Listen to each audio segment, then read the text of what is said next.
ma olen ise ka nende vastu mänginud ja põhiline oligi ikkagi need kaks sisemist ja väravaht oli selline, kes läks hästi palju nagu aimamise peale, et ülejäänud mängijad on, nii palju kui mina neid mäletan ka, rohkem siia tagaplaanile jäänud, et ongi selline kahe mehe peal suuresti üles ehitatud, nemad suuresti teevad seda mängu seal.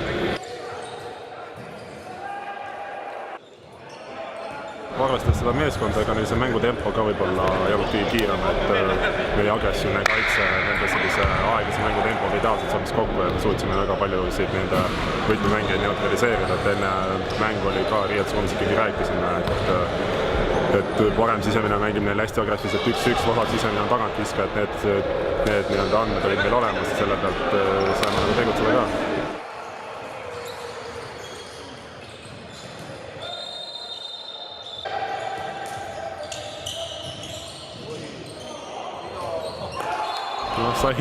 Sai paar pilka igiveel siia jäetud, et Kehrasse on alati hea tagasi tulla ja saal on tuttav, et siin ka juba alates 2010. aastast kuni 2017. aasta kevadini, kui siin mängime, et praegu koju tuleks.